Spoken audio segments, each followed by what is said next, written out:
குருவே போற்றி ஒளியும் ஒளியும் எனக்குள் காட்டி உணர்த்திய குருவே போற்றி. ரொம்ப சந்தோஷம். இவர் இந்த அம்மா இவர் விஓவாக இருக்கிறார், திருவள்ளூர் விஓவாக இருக்கார். இந்த அம்மா மனைவியாக இருக்கிறாங்க.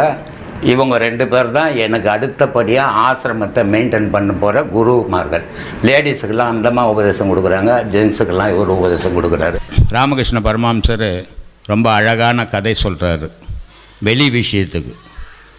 ராமனுடைய அரசபை, அங்கே ஒரு நாய் அடிபட்டு ரத்தம் சொட்ட ஓடியாரும்போது ராமனுக்கு தெரியுது இது எதுக்கு ஓடியாருதுன்ட்டு. ஆனால் அரசபையில் இருக்கிறவங்களுக்கெல்லாம் நாய் ஏன் ராமனுடைய அரசபையில் வருது, ராமனுடைய ஆட்சியில் துன்பமே இல்லாததாச்சே அப்படின்னு இருக்கிறவங்க பேசிக்கிறாங்க.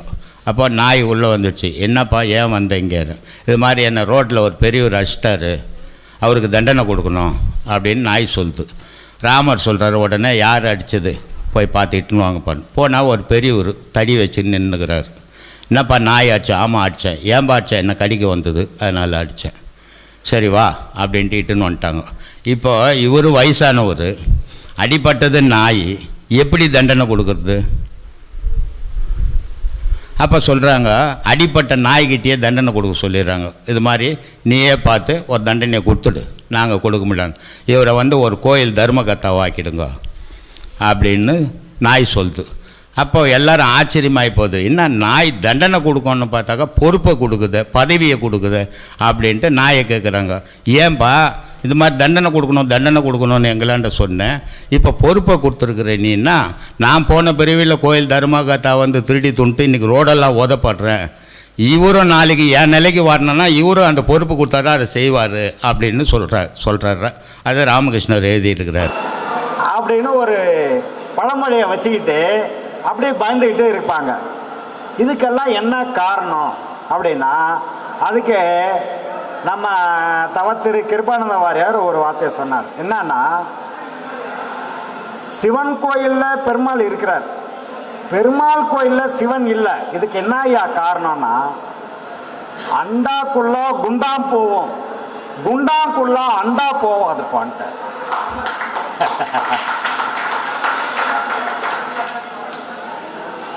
அப்போ சிவன் கோயிலில் பெருமாள் இருக்கலாம், அது அண்டா, அதில் ஒரு குண்டான உள்ள போடலாம். ஆனால் பெருமாள் கோயில் குண்டாப்பா, அதுக்குள்ள அண்டாவை போட முடியாதுப்பான்னார். அவ்வளோ தெளிவான இது. இப்போ இதையெல்லாம் ஏன்னா ஞானம் இப்படி தான் கொடுப்பாங்க. சும்மா போகிற போக்கில் நம்ம என்ன கிளாஸ் எடுத்தாலும் மனசில் ஏறாது. ஐயா கிட்ட ஒரு கேள்வி கேட்டாங்க. ஐயா, உழைக்காம நிம்மதியாக உட்காந்து சாப்பிட்றது எப்படி? செத்து போயிடணும். உலகம் பூரா வைரல் ஆச்சு, செத்து போயிடணுன்ட்டார்.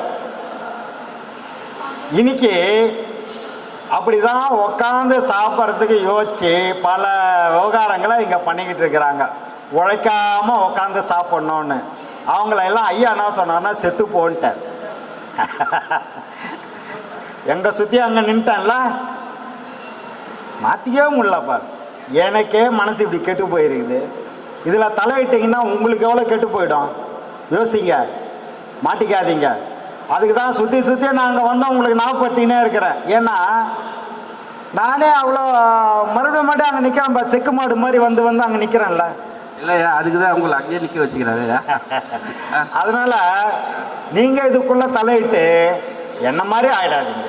நான் கொஞ்சம் தாங்கிக்குவேன். ஏன்னா ஐயாவோட ஆற்றல் கொஞ்சம் இருக்குது. நிற்பேன், சுதாரிச்சிக்குவேன், நிற்பேன். உள்ளே போய் மாட்டிக்கினாலும் வந்துடுவேன் வெளியே. ஏன்னா அதுக்கான இதெல்லாம் ஐயா எனக்கு ஏற்படுத்தி கொடுத்துருக்கிறாரு. நீங்கள் போய் மாட்டிக்காதீங்க, ரொம்ப கஷ்டம் உங்களை மீட்டுறது.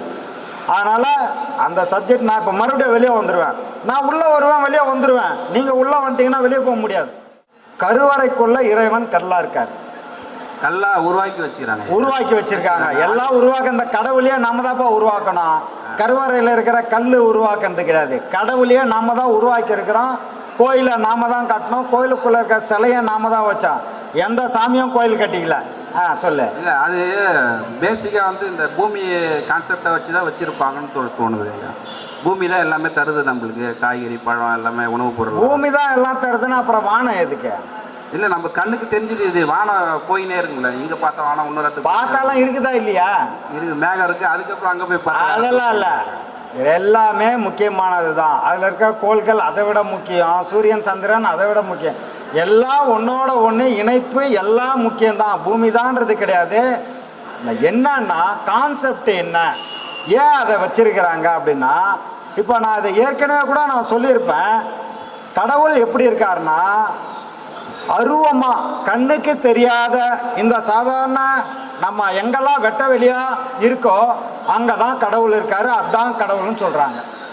சைவ சித்தாந்திகள் நமக்கு சொன்னது என்னன்னா, இந்த மாதிரி ஸ்பேஸில் கடவுள் இருக்காரு, அதுதான் கடவுள், ஸ்பேஸ் தான் கடவுள்ன்ட்டாங்க.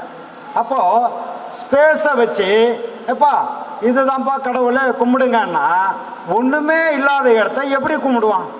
மனம் எதில் போய் பற்றும்? மனசுக்கு குரங்கு இருக்க ஏதாவது ஒரு கைப்பிடி, ஏதாவது ஒரு பிடிப்பு இருக்கணும். குரங்குக்கு ஒரு பிடிப்பு இருக்கணும். நம்ம மனம்ன்ற ஒரு குரங்குக்கு ஒரு பிடிப்பு இல்லாமல் அது எது மேலேயும் பற்றாது. அப்போது ஸ்பேஸை கும்பிடுன்னா கும்பிட மாட்டான்.